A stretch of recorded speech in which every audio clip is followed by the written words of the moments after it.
Buenos días y bienvenidos a tu programa Subiendo al Tepeyac. Estoy desde el Centro Pastoral de la Diócesis del Paso y estoy solo porque Arturo no está conmigo.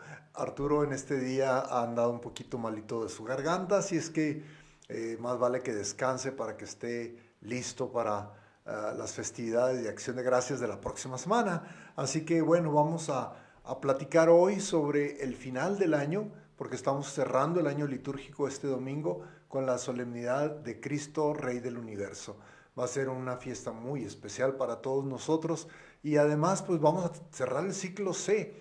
Estamos precisamente leyendo los evangelios del ciclo C y a partir del siguiente domingo vamos a empezar el tiempo de preparación o tiempo de Adviento con el ciclo A. Así que bueno, tenemos muchas cosas de qué platicar. Vamos a empezar poniéndonos en oración ante nuestro Señor. En nombre del Padre, del Hijo y del Espíritu Santo.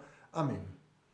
Bendito sea, Señor, alabado sea tu santo nombre. Gracias te damos por tu divina presencia que nos acompaña hoy y en todo momento.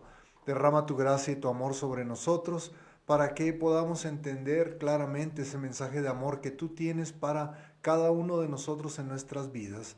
Bendícenos, Señor, levántanos de nuestras caídas, sánanos de nuestras enfermedades y sobre todo, Señor, llénanos de tu amor. En nombre del Padre, del Hijo y del Espíritu Santo.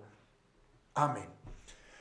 Pues mis hermanos y hermanas, tenemos un fin de semana bastante ocupado porque vamos a hablar de Cristo, Rey del Universo. Pero, muy importante, tenemos que darnos cuenta de que la imagen de Jesús como Rey del Universo, pues a veces es una imagen un poquito complicada, porque nosotros originalmente hemos visto a Jesús como lo veían desde los primeros cristianos. Los primeros cristianos, la imagen principal que tuvieron de Jesús fue la del buen pastor.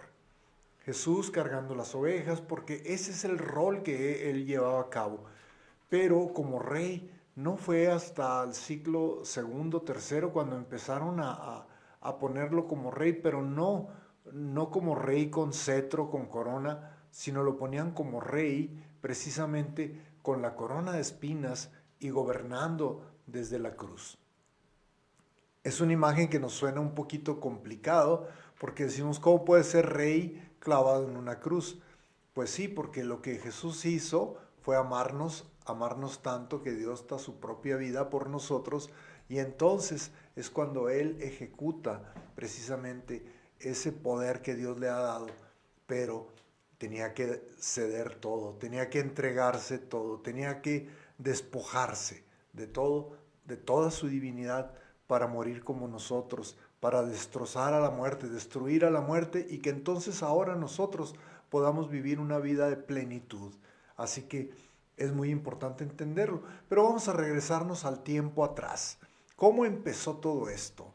Pues primeramente nos damos cuenta, mis hermanos y hermanas, que el reino de Israel, los hebreos, ellos no tenían un rey. Originalmente, cuando ellos a donde quiera que iban, a las batallas, a las guerras, después del éxodo, siempre iban a llevar al frente el arca de la alianza, que era la presencia viva de Dios. El arca de la alianza que tenía tres cosas muy importantes. Tenía la vara de Aarón, tenía un pedazo de maná, que precisamente era el símbolo de la alimentación, el pan de Dios, y luego tenía los 10 mandamientos. Así que eran las tres cosas que había en el arca de la alianza. Y ellos la cuidaban y la respetaban mucho, pero siempre el arca iba al frente y detrás de ella el pueblo. Pero cuando llegan a la tierra prometida, se encuentran de que muchos de los que vivían ahí tenían reyes y entonces el pueblo empieza a decir, queremos un rey, pero ¿para qué? Les preguntaba el profeta Samuel y ellos decían, pues queremos un rey para que nos proteja, para que nos defienda, para que esté con nosotros. Y les decía, pero pues ya tenemos un rey nosotros, que es Dios. El pueblo seguía que no estaba de acuerdo con ello y querían tener un rey como los demás. Porque el rey era un hombre grande, que lo vestían bastante bien con unos ropajes impresionantes, que iba en un gran caballo y que iba al frente de la batalla. Y entonces era como el abanderado, era la bandera que los representaba a todos. y entre más grandote y más bien vestido y con coronas más grandes, pues mejor. Entonces ellos querían tener un rey y el profeta Samuel habla con Dios y le dice, pues este pueblo está pidiendo un rey. Y Dios le dice al profeta Samuel, ¿y tú por qué te enojas? Si no es a ti a quien rechazan, es a mí a quien están rechazando, dijo Dios. Entonces Samuel les va a conceder lo que ellos pedían. Les va a ungir a un rey que es quien va a gobernar al pueblo. Pero, muy importante, antes de ungir al rey, les va a decir lo que van a hacer, ese arreglo, ese convenio. Y viene en el libro de Samuel, la primera de Samuel 8, del 11 al 20. Dice, miren cómo mandará el rey que reinará sobre ustedes. Tomará a los hijos de ustedes para que cuiden de sus carros y de sus caballos y corran delante de su carro. Los tomará como jefes de 1000 y jefes de 50.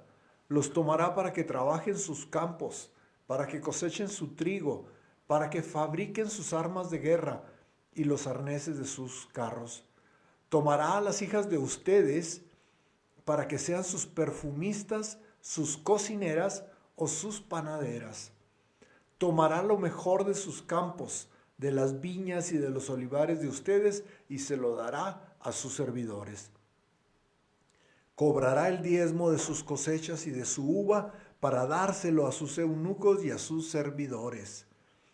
Tomará lo mejor de sus sirvientes, de sus sirvientas, de sus jóvenes, de sus burros, y los empleará en sus trabajos. Les cobrará el diezmo de su ganado, y ustedes pasarán a ser esclavos. Entonces se lamentarán a causa del rey que eligieron, pero ese día Yahvé no les responderá. El pueblo no quiso hacerle caso a Samuel y le dijeron, no importa, queremos un rey. Así seremos como todas las naciones. Nuestro rey nos gobernará, irá al frente de nosotros y comandará nuestras guerras. Palabra de Dios. Fíjense nada más qué triste, porque eso es el costo de tener un rey.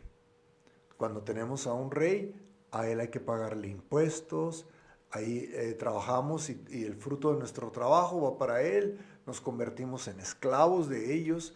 Y pues ahora que nosotros aquí en este país tenemos una democracia, no tenemos un rey, pero pues tenemos un gobierno a quien toma a nuestros hijos para llevarlos a las guerras, a otros países, a defender nuestro país, y luego toma nuestros impuestos para usarlos en las cosas que ellos quieran, aunque no estemos de acuerdo, porque es precisamente el entender que ese es un rey.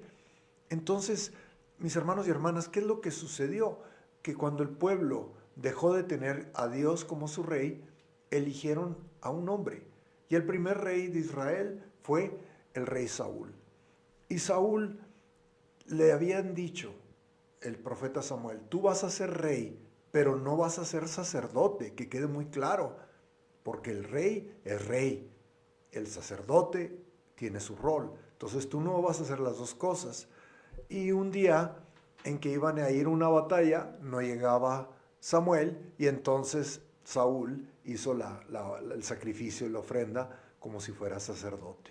Entonces, en ese momento, Dios dijo, ya él no va a ser rey.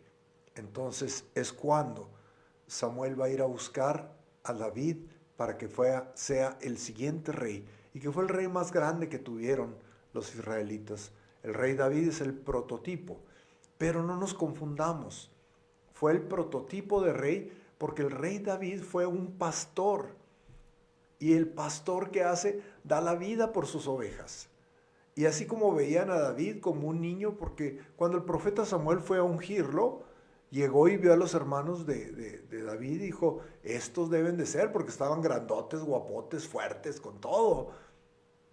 Y cuando lo vio a él, dijo, pues este fifirufo, este chiquito, pero ese chiquito era chiquito pero picoso, porque él peleaba con leones, peleaba con los animales salvajes que se querían comer a las ovejas. Entonces él como pastor estaba dispuesto a dar su vida por las ovejas, porque siendo un niño y peleando con fieras era arriesgar su vida cada vez, pero ese es el trabajo de un rey, precisamente defender a su pueblo. Hoy en día, si llegara a pasar alguna situación de peligro, lo primero que hacen es agarrar al presidente, al rey, al primer ministro y llevarlo a un lugar donde lo protejan. Cuando fue el 9/11, rápidamente fueron por el presidente Bush para llevárselo a un búnker para ponerlo bajo protección, porque tenían miedo de qué es lo que podría pasar. Así que realmente el rey ya no da la vida por sus ovejas, ya no da la vida por sus súbditos, sino que al contrario, los súbditos tienen que dar la vida por su rey.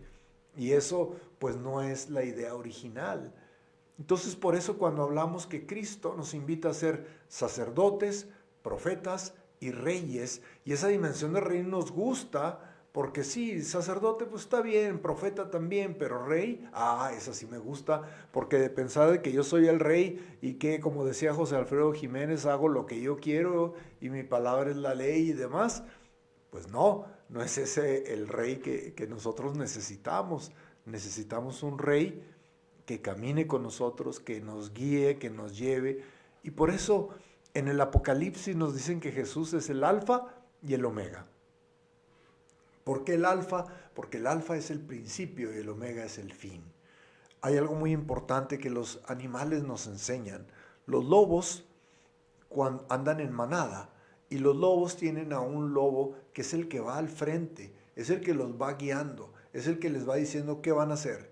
Y ese lobo lo llaman el alfa. Luego tras ese lobo viene el resto de la manada. Pero cuando alguien de la manada, cuando alguno de los lobos quiere ser el alfa, reta al lobo alfa y los dos van a pelear. Y el que gana es el alfa y el que pierde se va hasta atrás y se convierte en el último de la manada y lo llaman el omega. Y entonces, en el momento en que van los lobos y se encuentran con un peligro de muerte, todos se hacen a un ladito y el primero que sale a luchar es el omega. El último es el que sale a defender a la manada. Y si muere el omega, entonces el que estaba enseguida de él ahí atrás es el que va a venir al frente a luchar y a dar su vida por los demás. Por eso Jesús, Cristo Rey, es alfa y es omega, porque Él nos guía a llevarnos al encuentro con el Padre, pero también Él es el omega, porque Él es el que lucha por nosotros, es el que sale al frente para ayudarnos, es el que sale a defendernos, es el que sale a dar su vida por nosotros. Por eso Él es alfa y omega. Pero ese rey es un rey muy especial y es un rey diferente a todo lo que nosotros hemos visto. Por eso Jesús, cuando estaba clavado en la cruz, le preguntó uno de los criminales que estaba a su lado. Le dijo: acuérdate de mí cuando estés en tu reino. Lo reconoce como rey y Jesús le dice: yo te aseguro que hoy mismo estarás conmigo en el paraíso. El paraíso que es el reino de Jesús, el paraíso que es el reino de Dios. Y le dijo: yo te aseguro que hoy mismo tú vas a estar conmigo. Era un ladrón tan bueno que se robó el cielo el canalla. Se lo robó porque había tenido una vida de criminal, pero se arrepintió al último momento, defendió a Jesús y Jesús le dijo: hoy estarás conmigo en el paraíso, en el reino de Dios. Pero es importante notar que Jesús le dijo a su Padre que Él va a ir a entregarle el cuerpo, que es la iglesia. Va a ir a entregarle la iglesia a Dios Padre. Pero Jesús no quiere que nadie se quede atrás. Él quiere que todos vayamos con Él. Él quiere que caminemos con Él juntos, pero todos. No que se quede en la mitad en el camino. No que se quede un grupo allá porque traen otras ideas.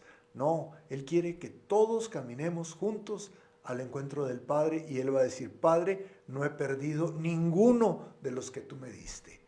Porque el Padre le está encomendando a Jesús que nos lleve a todos. ¿Y qué parte de todos no entendemos? Porque cuando dice todos es todos. Aún aquellas personas que te caen gordas, aún aquellas personas que no piensan como tú, aún aquellas personas que no tienen las creencias que nosotros tenemos. Pero todos somos llamados a ir al encuentro con nuestro Padre, creador de todo cuanto existe. Ese es el mensaje tan importante que tenemos. somos invitados a caminar juntos, todos, independientemente de tu vida, independientemente de tu testimonio, independientemente de todo. Él nos invita a todos. Decía el Papa Francisco, la iglesia tiene lugar para todos y nos pedía a todos en la Jornada Mundial de la Juventud que lo repitiéramos con él. Dijo, ¿para quiénes? Para todos. No podemos andar haciendo juicios sobre personas. No podemos hacer juicios de que porque esta persona es un borracho, porque este es un alcohólico, porque este es un mujeriego, porque este es un homosexual y ya los queremos crucificar, ya los queremos eliminar. No, la invitación es para todos, porque todos somos llamados a ir al encuentro con Dios nuestro Padre. Todos absolutamente. Y es algo que nosotros no nos ganamos, sino que lo ganó Él en esa cruz. Derramando hasta la última gota de su sangre, Él pagó por todos nosotros. Porque Él dijo desde esa cruz, Padre, perdónalos porque no saben lo que hacen. Y era lo que se refería, de que no sabemos lo que hacemos en nuestra vida. Aunque creamos que sabemos, la verdad es que no sabemos. Es ciertamente que no sabemos. Y fíjate una cosa muy importante, que cuando nosotros pensamos en Jesús como Rey, a lo mejor traemos una idea un poquito errada porque no lo entendemos plenamente. Pero no es algo nuevo, no se preocupen. Ha habido tiempos muy antiguos donde la humanidad ha estado equivocada. Por ejemplo, te voy a dar un ejemplo muy importante. Pensaban anteriormente que la Tierra era el centro de todo y que el Sol daba vueltas alrededor de la Tierra. Cuando no es cierto, no es esa la realidad. Nosotros ahora ya con los satélites, con todo lo que tenemos, los grandes telescopios, podemos ver todo lo que pasa en una parte del universo porque ni siquiera tenemos alcance a más. Pero, ¿qué es lo que sucede? Que el Sol está en un lugar y la Tierra es la que está dando vueltas alrededor. Entonces, ¿qué sucede? Que a veces nosotros pensamos que nuestro Rey es nuestro planeta, nuestra tierra, nuestro cuerpo, nuestros gustos, nuestras cosas, y todo gira sobre ello. ¿Sí? ¿Quién es tu rey? Hay personas que el rey para ellos es su cuerpo. ¿Y sabes qué hacen? Se mantienen en el gimnasio haciendo ejercicios y sacando músculo y todo. Y se toman selfies ahí para que se vean, para que los muchachos y las muchachas los vean y digan, ¡oh, qué bien se ve! Porque está trabajando muy duro en el gimnasio. No tengo nada en contra de ustedes, permítame decirles, ¿eh? Si usted lo hace, qué bueno que lo hace. Yo no lo puedo hacer, ya estoy muy viejo para esas cosas. Pero hay gente que lo hace porque su cuerpo se convierte en su Dios, su rey. Y todo gira sobre cuidar mi cuerpo. Todo gira sobre yo verme presentable ante los demás, estar bien. Otras personas se enfocan mucho en lo que son las posesiones. Y estas personas, ¿qué es lo que hacen? Que como tienen tanta atención hacia las posesiones, están gastándose hasta el último centavo que ganan en comprarse mugreros. Hay casas, créanme que me ha tocado verlos, que hay casas donde tú entras y a donde voltees está lleno de cosas. Y ahí están todas esas cosas. ¿Y para qué sirven? Pues nomás de adorno, pero ahí están. Porque hay gente que está obsesionada en comprar cosas. Y el día que se mueran, déjenme les digo, desafortunadamente no creo que le echemos todo su chinchero a su caja. No creo que lo vayamos a poner. Así que todo lo que ha comprado y que tiene ahí en los shelves, en todos lados y guardado, ahí se va a quedar. O alguien lo va a ir y lo va a tirar, o alguien se lo va a llevar a su casa. Porque las posesiones no son lo más importante. Y hay gente que así lo hace. Yo me acuerdo tanto de un amigo que tenía que su cosa más grande era su carro. Y todos los fines de semana ahí estaba poniéndole cera, lavándolo, aspirándolo, pero se pasaba todo el tiempo y yo decía, pues, ¿qué tanto le hace a su carro? Todo el santo día, porque era su gran orgullo. Y un día que se lo chocaron y se le hicieron garras, el pobre estaba que se moría, porque eso era lo más importante, eso era su rey. Cuando hacemos que las cosas sean para nosotros el punto central de nuestra vida, estamos mal. Si hacemos que nosotros mismos, que nuestro cuerpo sea, estamos mal. ¿Quién es tu rey? Hay personas que dicen, no, pues mi rey es mi familia. ¡Qué bendición! Porque tenemos que aprender que hay que amar a Dios y hay que amar al prójimo. Y ahí es donde entra esta importancia. Un rey tiene que ser alguien que ame a Dios y que ame al prójimo. Y créeme que yo pienso en quién puedo poner como rey, porque los que elegimos de gobernantes, mis hermanos y hermanas, pues no muy bien cumplen con eso. Por eso a la hora de la votación no sabemos ni por quién votar, porque uno pide unas cosas que no vamos de acuerdo con ellos y otro trae otras cosas que no estamos de acuerdo. Ninguno de los dos es el perfecto. A mí me encantó lo que dijo Guillermo del Toro en una entrevista. Dijo, yo no creo, cuando hizo la película de Frankenstein, dice, yo no creo que haya una persona que es mala, mala, mala, como yo no creo que haya una persona que sea buena, buena, buena, buena. Todos somos humanos y hacemos cosas buenas y hacemos cosas malas. Porque si tú ves la película de Frankenstein, te vas a preguntar, ¿quién es el villano aquí? ¿Por qué? Porque estás viendo dos historias y hasta se divide la película en dos partes. La historia del creador y la historia de la criatura. Pero muy interesante porque Guillermo del Toro nos dice, es que hay gente que tú la ves que es mala, pero no es mala de todo, sino que es mala ante ciertas circunstancias y momentos. Pero hay bondad en sus corazones. Así que tenemos que aprender de esto. Por eso me gusta mucho una historia de un rey que no tenía descendencia. Y como no tenía descendencia, ya estaba grande, se iba a morir, entonces él dijo, pues tengo que dejar a alguien que venga a gobernar, pero que sea una persona buena. Y entonces pusieron un anuncio en todo el reino, que el rey quería encontrar a alguien que amara a Dios y que amara al prójimo. Ese era el requisito. Y así que todo el mundo en el reino se enteró de eso y entonces iban a entrevistas con el rey para ver a quién iba a escoger. Había un joven que era muy pobre y el viaje era largo, así que él dijo, pues ¿cómo me voy a presentar con el rey así como ando? Entonces se puso a trabajar bien duro para juntar un dinero y luego con ese dinero se compró un anillo, se compró una ropa muy bonita, muy limpia y luego se fue al viaje para presentarse ante el rey. Al llegar allá al reino, cuando entró, se encontró a un hombre en harapos, en ropa muy desgastada, que le dijo que tenía hambre. Y entonces el muchacho empieza a platicar con este hombre y le dio tanta lástima, le tocó lo más profundo de su corazón y le dijo, toma, y le dio de la ropa que traía, le dio su ropa y entonces se puso los harapos del otro. Y entonces dijo, pues ni modo, pues voy a ir con el rey así como ando. Y sigue caminando y se encuentra que estaba una mujer con dos niños y estaban temblando de frío y tenían hambre y los niños estaban llorando porque tenían hambre.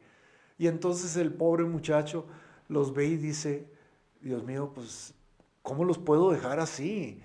Entonces se quitó el anillo y le dio el anillo a la mujer y le dijo, toma para que les compres comida a tus hijos.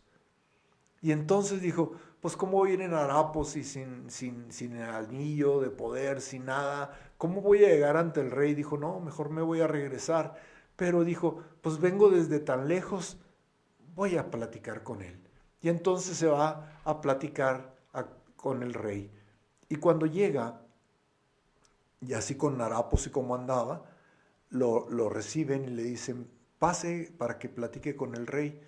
Y cuando entra, se encuentra al rey que estaba ahí sentado en su trono, pero se da cuenta de que el rey era ese hombre que había estado a la puerta, que tenía hambre, a quien él le había dado su ropa.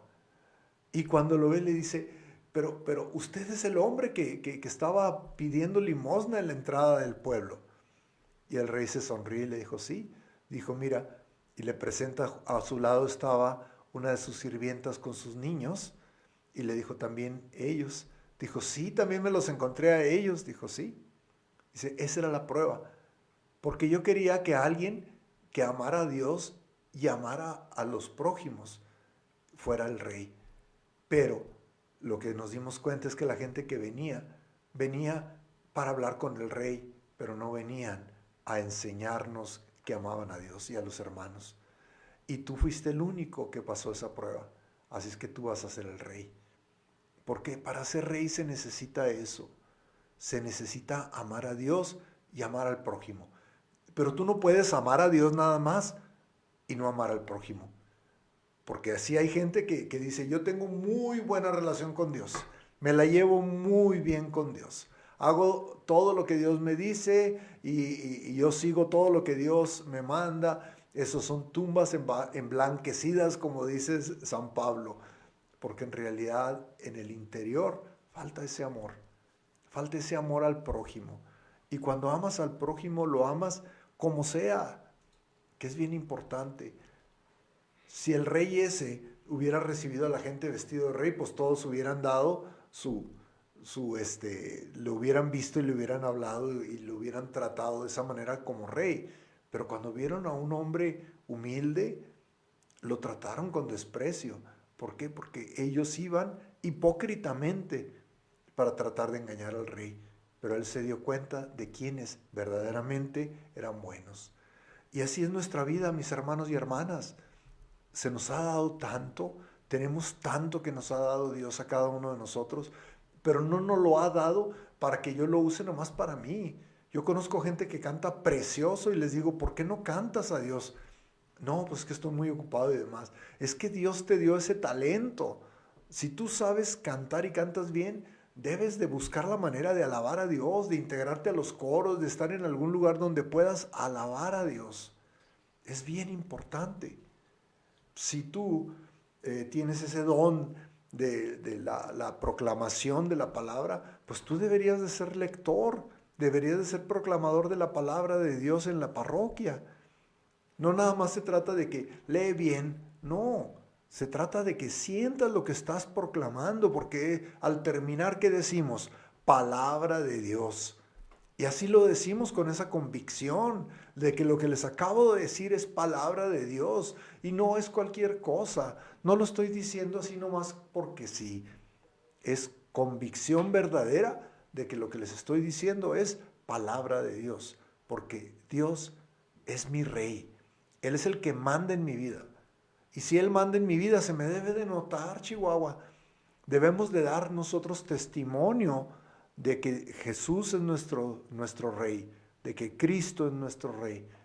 Y fíjate, bien interesante, hay gente que cuando se va a casar, van a alguna tienda y ponen su lista de regalos.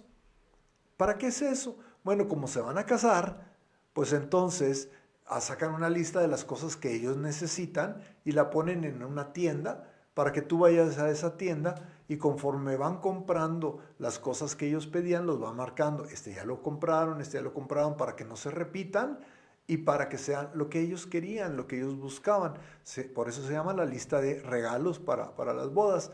Hay quienes cuando van a celebrar un aniversario, pues también hacen lo mismo para las ordenaciones. Yo lo hice cuando iba a ser ordenado, puse mi lista de cosas que me gustaría para que mi comunidad se juntaron entre varios para regalarme las cosas que necesitaba.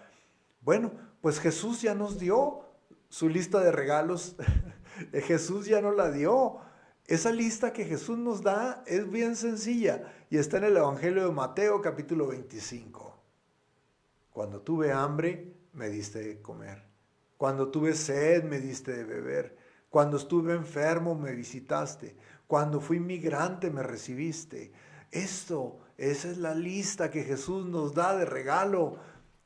Jesús es nuestro rey y es lo que nos está pidiendo que nosotros hagamos, que ayudemos a los demás, que le prestemos nuestros brazos, nuestras piernas, nuestros labios a Dios para ir a llevar bien a las demás personas. Porque lo que estábamos buscando nada más es llevarles bien, llevarles amor, llevarles misericordia, llevarles perdón, llevarles lo que sea necesario para que ellos puedan vivir en plenitud. Mucha gente es pobre, pero no por dinero, sino que son pobres espiritualmente. Son pobres porque viven en soledad, porque viven en miedos, porque viven en situaciones que no les permiten ser ellos plenamente. Hay gente que vive en una depresión terrible porque sienten que Dios no los ama por todo lo que han hecho. Y Dios te ama, y te ama tanto que te dice, déjate querer, Chihuahua. Cuando tú te sientes, ay, que no soy digno, cálmate tu borlote. Levanta tu cara, date cuenta de que Dios te ama como eres. Así como eres, así te ama Dios. Él quiere que tú seas lo mejor de todo lo que Él te dio. Pero somos humanos y tenemos que entenderlo. Y siendo humanos, a veces hacemos cosas buenas, a veces no. Pero a final de cuentas, nos vamos a dar cuenta de que con nuestras imperfecciones, con nuestras situaciones, de todos modos vamos caminando juntos al encuentro del Señor. Así que este fin de semana que celebramos a Cristo, Rey del universo, no pienses en el Jesús con cetro y con corona. Piensa en el Jesús como centro de tu vida. No tú en el centro, sino Jesús. Porque cuando tú vives contigo en el centro, ya estás muerto. Cuando Jesús está en el centro, la vida y la muerte es para estar con Él. Porque si con Él vivimos, con Él resucitamos. Pues mis hermanos y hermanas, se nos acaba el tiempo y tenemos ya el folleto de la próxima primavera, que vamos a tener unos cursos bien interesantes. Vamos a tener en teología, cristología y padres de la iglesia. Y en estudio bíblico vamos a tener el Pentateuco, que son los primeros 5 libros de la Biblia, y los libros históricos. Así que esas son las clases que vamos a tener, pero además vamos a tener formación cristiana, renovación de formación, de ministerios, y los ministerios que nos vamos a enfocar el próximo año va a ser el de preparación matrimonial. Vamos a enfocarnos también en adoración, y los de comunión, el ministro de extraordinarios, lectores, que son los que cada vez están. ¿Por qué? Porque necesitamos muchos ministros extraordinarios de comunión y muchos proclamadores de la palabra. Así que ahí está en tu parroquia. Si no lo tienen, llámanos por favor aquí a la diócesis para que nosotros llevemos más folletos a tu parroquia, porque lo que queremos es que todas las personas que estén interesadas puedan encontrarlo para ver la información sobre nuestro instituto. El Señor esté con ustedes. La bendición de Dios Todopoderoso, Padre, Hijo y Espíritu Santo, descienda sobre ustedes y les acompañe hoy y siempre. Amén. Que pasen un bendecido fin de semana.